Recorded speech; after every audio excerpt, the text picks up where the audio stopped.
What's up, pre-calcers? Today we're going to have a quick video on finding the exact coordinates on the unit circle. This should be a little bit of a review, but we're going to add a little pre-calc on top of it as well. So just as a reminder of our 30, 60, 90 and our 45, 45, 90 triangles. Normally we have this ratio of like x, x root 3, and 2x. But I just left it as 1, square root 3, and 2. Why I did that is to recognize that all 30, 60, 90 triangles are similar by angle, angle. What's nice about that, though, is then we can translate this to a unit circle, but this hypotenuse needs to be 1. To do that, I'm just dividing by 2 or multiplying by half, but if I do that to one side, I have to do that to all of the sides. And these ratios, or this fraction, should be somewhat similar. Across from the 30, we have our 1/2. Across from the 60, our longer side is square root 3 over 2, and then our hypotenuse is 1. So those are the distances in a unit circle. Similarly, for a 45, 45, 90, I'm going to divide by square root 2 to get that 1. I'm going to divide by square root 2 on both of these as well, but just like we've been practicing, we want to rationalize this. So I'm going to multiply by square root 2 over 2, or square root 2 over square root 2, which 1 times square root 2 is the square root of 2. Square root of 2 times square root of 2 is 2. It's a nice isosceles right triangle, so this length is square root 2 over 2, and then this hypotenuse is 1. So these are the ratios that you want to remember and maybe have seen before, but the more comfortable you are with these, the easier this becomes. So for example, here's my 60 degrees, so I know my longest side is going to be there, and across from my 30, it should be my shortest side, which would be 1/2 and 1. So let's translate this into the unit circle. One of the first topics that our lesson has is the idea of a reference angle. So as you can see, for every angle of rotation, the reference angle is the angle in the first quadrant, where theta is between 0 and pi over 2, whose cosine and sine have the same absolute values. So we want to know this first quadrant really, really well, because what we can do is we can translate those triangles all over the circle. For example, the reference angle for 5 pi over 4 is going to be the pi over 4 triangle. So that's going to be more with this triangle here, go green, that I know the side lengths then are square root 2 over 2 and square root 2 over 2. But I can reflect that, I can rotate that around the circle to help me find what the signs are, not S-I-N-E, but S-I-G-N's, positive or negative, based on what quadrant I am. So like if I have an 8 pi over 3, I know the reference angle then, so I'm going to use pi over 3. That's this taller one here, where the square root 3 over 2 side is the height, and then that x value will be 1/2. So similarly, negative 3 pi over 4 is also going to use a pi over 4 reference angle. It's just now it's rotating clockwise. So let's try that with our coordinates. So if I have 5 pi over 4, first we have to know where that is.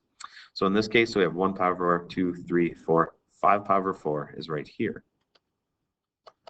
But like I said, we want to be thinking about the triangle from the reference angle, which was right here. And I'm going to wrap that around. I'm going to rotate it around if you want to think of it that way. That this side was square root 2 over 2, this side was square root 2 over 2. But I want to be thinking that I can always make a triangle with the x-axis to help me find the exact coordinates.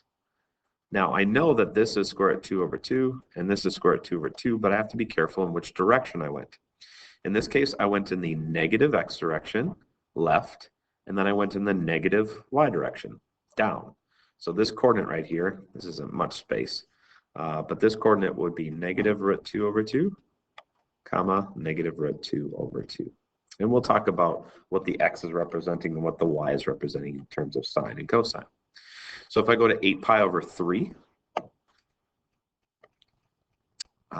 I know that that's over 2 pi because it would be 6 pi over 3 would be 2 pi. So I'm going to go 2 more pi over 3's, which is right here.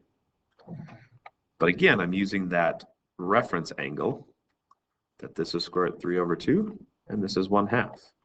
Well, I can make that same triangle. I can just reflect it, plop it over the y-axis, and this would be a negative 1/2. But this would stay a positive square root 3 over 2. So negative 1/2, comma, square root 3 over 2. And negative 3 pi over 4 is going to end up right here, similar to what we had for 5 pi over 4, which is going to be our next topic. negative square root 2 over 2, and then negative square root 2 over 2. We've been there before. But notice that we landed in the same place. That's our second idea for today, is about coterminal angles. And we talked about them briefly before. But coterminal angles are just two angles or more that really terminate or end at the same spot. So that negative 3 pi over 4, I'm going to go 1 pi over 4, 2 pi over 4, 3 pi over 4. That would be this angle here. But now I want to have a coterminal angle. A lot of times with a coterminal angle, we go positive, we have a negative. And a lot of times we want it under 2 pi, but it doesn't have to be. You know, I can rotate around, you know, adding 360 as many times as I can. But what may be easier is just finding this angle from 0 to have that positive. So real quick in pi over 4s, this would be 4 pi over 4. So 1 more pi over 4, a coterminal would be 5 pi over 4. Then we have 10 pi over 3. So I'm thinking rotations. 6 pi over 3 would get me all the way around. A 9 pi over 3 would still be 3 pi here. And then I got to go 1 more pi over 3, which is down here. All right. So really this went all the way around and landed right there. So a coterminal is just another angle that would get me to that same spot. Like I said, maybe I don't want to do the whole rotation. I just want to end right there. So in terms of pi over 3s, that would be 1, 2, 3, 4 pi over 3. Well, messy there. Lastly, with that coterminal angle, let's add where that location is. Once you found where you are, say where you are. So now we might want to find the coterminal to help us go back to use that reference angle to be able to find every coordinate on that unit circle, or the exact coordinates, the ones we have. So I'm thinking a negative pi over 6. So a negative 6 pi over 6 brings me right here. Call that negative pi, which means I need to go 1 more pi over 6. But I'm thinking, man, yeah, I went all the way around here, but make your triangle. Like I said, you can always make a right triangle with that x-axis. And think about if I'm using that 30, 60, 90 triangle or that 45, 45, 90 triangle. In this case, I rotated all the way there, but a coterminal angle would be 5 pi over 6.